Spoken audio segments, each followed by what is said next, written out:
dug deep. You're Ken Kell. You're the hockey guy. I go, I don't know anything about this guy.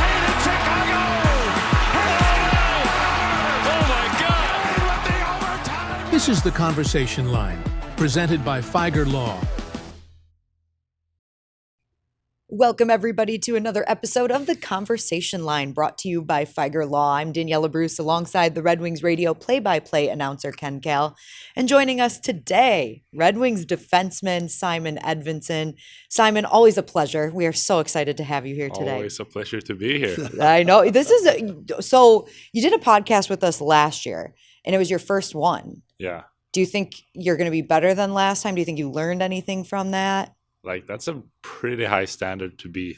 Yeah, I thought you were that good. was really good. But you said, was that Talbs? He was before me? Yeah, we had Talbot right before you. Yeah, I don't know. You said he was pretty good, so we have to beat that, but I don't know if we can do it. Yeah. You have a knack, though, of talking. Yeah, You yeah. like it, right? Yeah, so hopefully we can be up there. That's Talbot is tough. Like, he's just he's great. Yeah. You have conversations with that guy.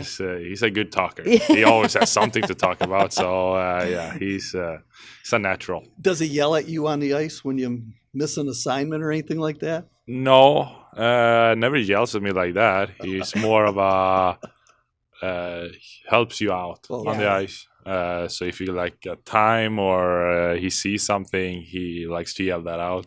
But he is pretty vocal out there. He's very vocal out there. Interesting. And I'd rather have a vocal goalie than a goalie that doesn't talk at all. So, I really like that. I always wondered about that. And I think the fans, they don't understand what's going on because, they're watching the play. Yeah, you can't hear it either. Yeah, really. you can't hear anything. There's a lot of conversation going on when the puck's shot in. So you like a goaltender to tell you where to be, where to go, who's coming at you, right? Yeah. I'd rather have a goal that talks to me. It's like an extra pair of eyes. Mm-hmm. You maybe have your back turned against the play, and then you have, in this case, Talbs in the net that's telling you what you have behind you, and that helps you out a lot on the ice. I'm sure communication with any D partner is super important. But how are you and Mo out there? Are you guys really vocal together? Sometimes. Sometimes we're more quiet, and the thing with me and Mo, I think we see each other like I see what Mo is gonna do, and he sees what I'm gonna do. Sometimes we need to talk more, but it's gonna come. But I think me and him are more like we're reading off each other, where he goes and where I should be, and I think that's where we are right now. Was that something, Simon, that you picked up right away, the communication with you and Mo playing on the blue line? Yeah, we haven't really talked about it much. It's just sometimes in different scenarios on the ice where we see like, okay, this we can do instead of that. But other than that, it's been more of a dance. You know what I mean? Like you have to get a rhythm with your partner, and feel like that's been it's been pretty easy to go in with Mo. I feel like we follow each other pretty good. So it's been pretty easy so far. Okay, we're going to talk a little bit about your journey to this point. We know you were drafted in 2021. Everyone was so excited for you to become a Red Wing. You're here. But before that, young Simon, growing up in Sweden. First of all, describe the area of Sweden that you're from, and what was it like growing up there? So I'm from Gothenburg, but not in Gothenburg. I'm more outside a place called Onsala. Where I grew up with family and friends. Went to school there. Played in a hockey team called Hanals Kings. We were actually just called the Kings in the start, but then we were not many players at all, so we had to like combine the two teams together. So then he got Hanals Kings. So that's pretty much where my childhood was. I played a lot of soccer when I was younger. I was big into soccer. I still am. I really like to watch soccer, and it's basically been just sports along the family all the time, and dad, police officer, mom is a personal trainer. So it's a lot of, of just a lot of workout and a lot of sports interest in the family. Yeah. Brother plays sports as well, so it's a lot. Yeah, you and I were talking in Long Island, and I was trying to get some background information on it. Now, you told me that your brother is a pretty good hockey player too, isn't he? Yeah, he's a pretty good hockey player. He plays for Malmö Redhawks. He plays all the way down in Sweden, and it goes pretty good for him actually. He's a great skater, almost as tall as me, and great puck handling skills. So I think if he can still work some things up, he could be a really, really good hockey player. Is he younger than you, older than you? Yeah, he's younger. He's younger. And I noticed that you said almost as tall as me because brothers will never let that be. So never. Are you actually taller than him? I am. Okay. I am. For now, I don't know if he might grow. I actually know it if he's gonna grow out, go past me, but I do not hope so. He's getting stronger though. You're listed at 6'6". Probably on skates, you're 6'7", 6'8". But at what point in your life did you have the big growth spurt, or were you always tall? I always been tall. Probably always been taller than anybody else.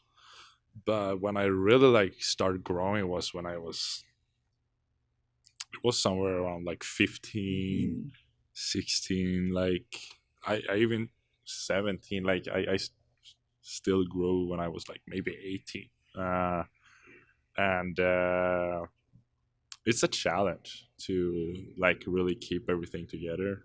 It's a lot of mobility.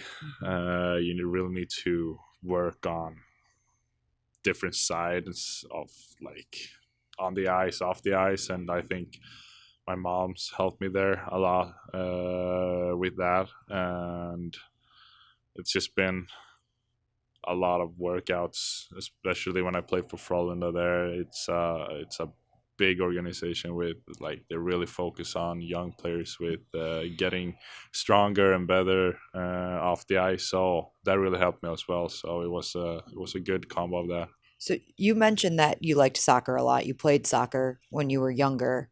What position did you play? I was a defensive midfielder. So how serious were you about soccer? Because obviously your career became hockey, but how serious were you about soccer at one point? I was really serious, actually. So we played in this team called Peer Academy, where it was players all from Gothenburg.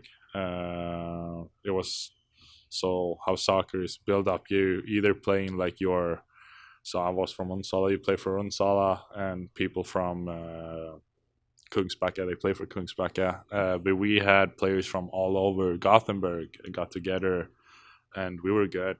We were traveling to Barcelona and played there. We won actually the cup there, and the biggest tournament in the world is called Gothia Cup. Plays every year in the summer, and we got third in that.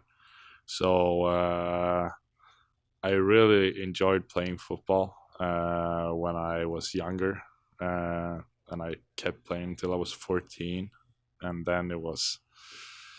I didn't really decide it, this is not.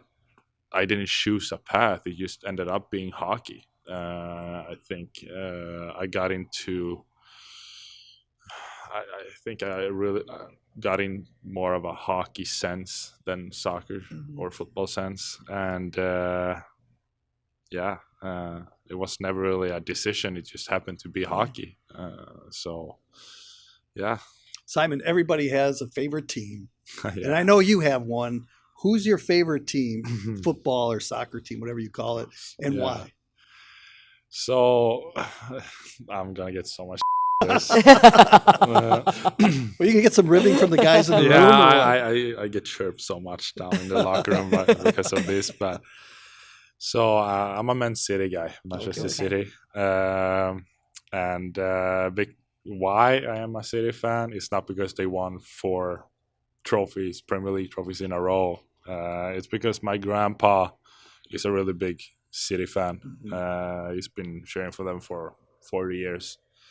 And the first game I watched was Man City against, I don't even know who they played against, but it was the same year where this legendary Aguero goal was from. And ever since I've been a City fan. And am I happy that it's been so good for City for this many years? Yeah, of course. And it's tough now when they lost 5 in a row. As we speak, they play tomorrow against Liverpool. It's a big game. So yeah, it's been a lot of speculations why I am a City fan, but I just want to get it out there. That's why I am a City fan, because of my grandpa, and nothing else. Don't let these guys get in your head, No, Simon. they're Don't let not. them get in your But head. I have one guy that backs me up, and Larks is actually a City fan There as you well. go. Okay. That's all you need. Yeah. You got the captain. Got the captain. Yeah, that's So all you need. That's all I need. We talked to Lucas a little bit about soccer when he joined the podcast. I'm not going to throw him completely under the bus because he didn't say he was the best soccer player on your team, but he kind of like, well, I don't know who the best soccer player is. So I'm going to ask you, because you guys play a little bit, right? So who's the best? I actually don't play. Really? No, I don't play. Didn't you in Grand Rapids? Not often. It was like back and forth. Okay. Sometimes I just don't feel like playing. I like to sit and watch some TV before warm-ups and stuff like that. But what I've been hearing is that they have a good trio of football players, and Ray is one of them. Okay, Yeah. so he is one of them. He's one of them. I know for a fact that he was really good football player when he was younger. Yeah. I never played against him because he was playing with people who was 2 years older than him, and he's 1 year older than me, so we never played with, against each other. But I think he might be telling the truth there. I don't want to No, this is good. This is good confirmation. I don't want to say that he is the best, but I think he's for sure up there. Yeah. One of the other things you and I were talking about is you're an avid fisherman. You enjoy fishing, right? Yeah. Where do you like to fish? So that's also a tradition, actually, where my grandpa is from up north, and he always took me and my family out to fish in Norway. Okay. Where we fish a lot of cod, and from that point I always enjoying be out there on a boat, and it's nothing else except your family, and it's a hobby to fish, of course, and it's the most exciting thing. You can sit there for an hour and nothing happens, and then suddenly something happens. So I think that's where it all started. Mm-hmm. You just listed the reasons why I don't like to fish, Oh, yeah? because it's like you're just sitting there, and I'm so impatient. But you like that. Yeah. The thrill of waiting for your fish. Yeah, What yeah. if you don't catch one? Oh, that sucks. Still a beautiful day, right? Yeah, it's still a beautiful day, but I agree with you there. It sucks if you don't catch anything, but in Norway you always it's a guarantee. Okay. that So you- then it's worth it. Yeah. What about around here? I know you're here mostly in the winter season, but you spend some summer months up here or over here in Detroit. Have you fished here at all? I fished in Traverse City. Oh, okay. My first year. Got one fish there. That's great. Nice. I think we were now 4 of us, and only 3 of us got fish. I don't remember who the last one was. It's actually, I think it was Marcus Limparlance. You remember him? Yeah. Yeah, he was the last The guy that out. did not get a fish. Yeah, he did not get a fish. So, but he was happy still. You got to convince this guy. He's got the boat. I got the boat. You got the bow? Yeah. You have to come out on Lake St. Clair. Yeah. We'll go out fishing for one day. yeah. Yeah, I want to bring this up, though, because I remember a long time ago, Henrik Zetterberg, he was here, and he was talking about this fish in a can. It's called Surströmming. Surströmming. And he said, this is the worst smelling stuff in the world, yet some people eat it. And you can go on YouTube, you can look at these people, they open up the can and they immediately get sick. But it's a delicacy. Wait, is in it some Swedish? places. Is it Swedish? Yeah, Surströmming. Okay. So have you ever had it? Would you like to try it? I've had it. Oh. I actually enjoyed it for the first time I tried it. Of course, the smell is brutal. Like, it's nothing. See, I don't know if I could compared. eat it if it smelled that bad. No, you just have to You just plug your nose. plug your nose like that and then eat it. It tastes actually.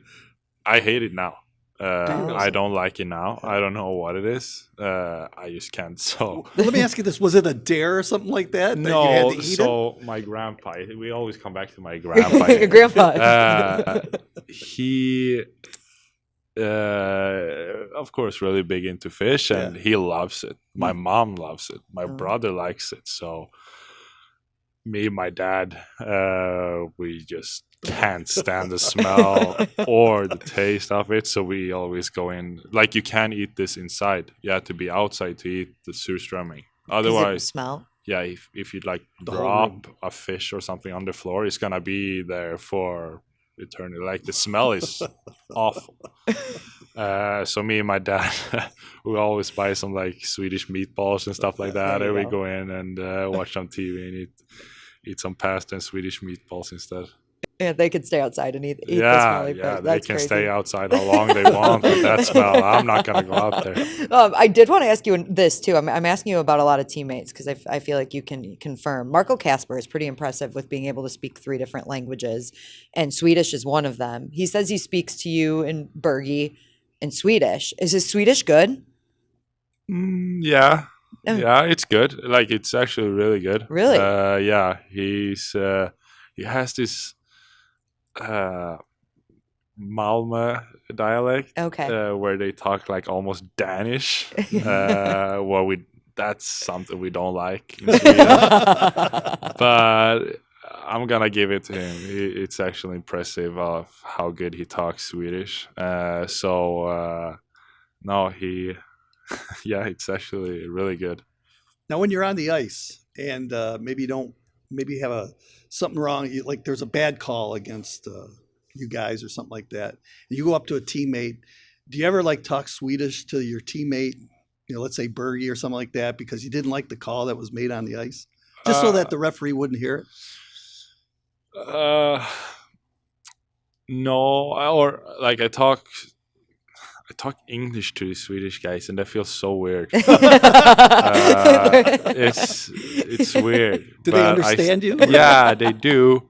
But it's just, if, let's say, Albert is coming and talking English to me, it's just like, come on, bro, I'll talk Swedish. But it's, you do it like automatically. It's, we try to speak as much English, especially in the locker room, as possible. And when we're by ourselves, we speak Swedish. Yeah. Like, it would be weird otherwise if we talk English to each other. So, growing up in Sweden, playing hockey, all the things, who were your biggest idols, like hockey player wise, that you watched and looked up to?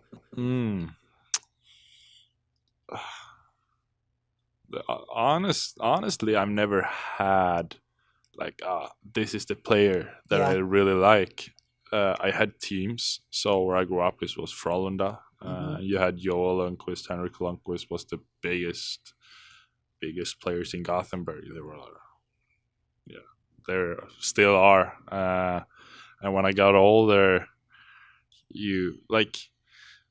still when I remember my first NHL game was when I watched Colorado against Detroit. Yeah. And it was stacked. Both teams were stacked. It was Lidstrom. It was Datsyuk, Sederberg. It was like Forsberg for them. Too, Yeah. right? Forsberg for them. And I think this was before he put the skates on, like almost the end of his career, I think it was. And I don't remember much of the game. It was just my dad was all into the game. And that was the first NHL game I watched. But I always enjoyed watching, like Pavel Datsyuk Lidström was unreal. Kronwall was unreal.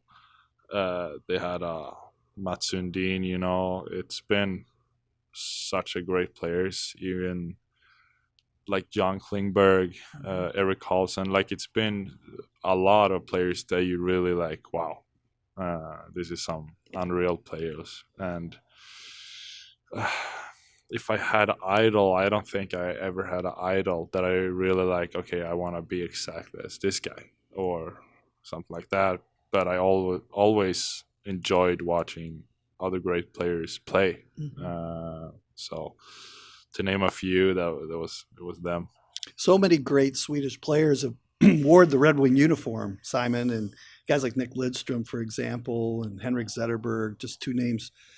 But you have to feel special about playing for the Detroit Red Wings, knowing that over the years, people here in Detroit have really gravitated towards the Swedish players.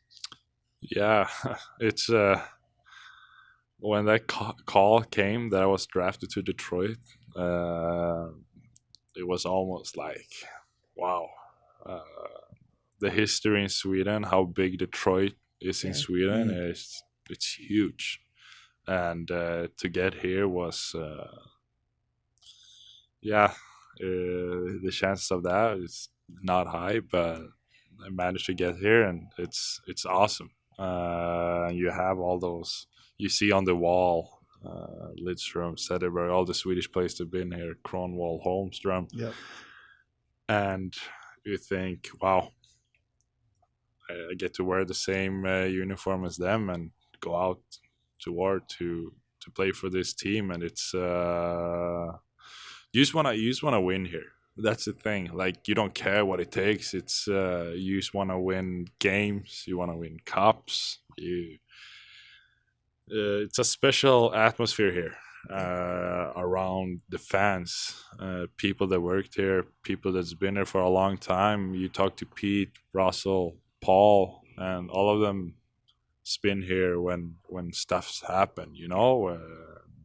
You want to make history here again, and I think that's what we all fight for now.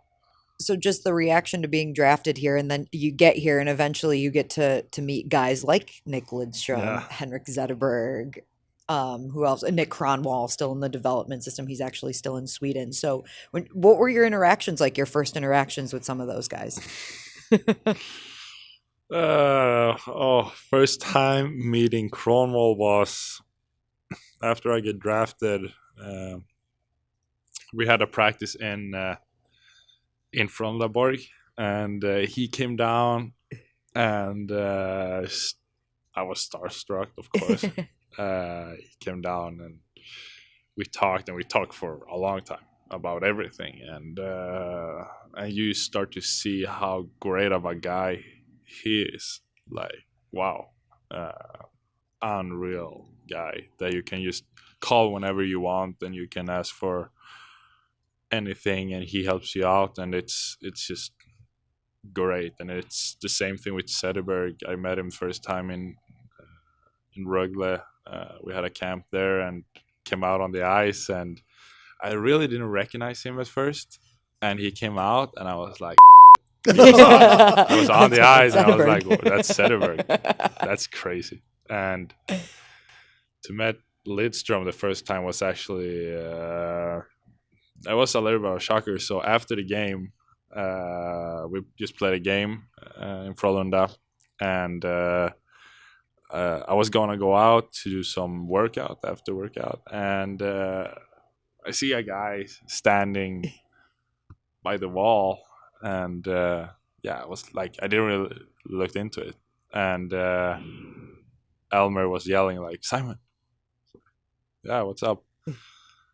Where are you going?" It's like, "To the gym. Nick is here." I was like, no way. So I just turned around and walked right there, and I was like, first time you talk to him and you see, like, what is the reason why he's called Mr. Perfect? Like, everything he says always makes sense, and his vision of the game, it's just, the few things he said was like spot on how the game was, and it's just to have that kind of mind and it was just I just stand there and listen about everything he said, and it was first time it was a shocker. I was starstruck, and he met all my expectations of how he was. So yeah, it was great. One of the all-time greats that played here was Pavel Datsyuk. Just recently went into the Hockey Hall of Fame. If you were playing on the blue line against him, could you stop him? Datsyuk? Hell no. I think if there's anyone, you could do it. I think you could do it. At least if you tried 5 times, you'd stop him twice.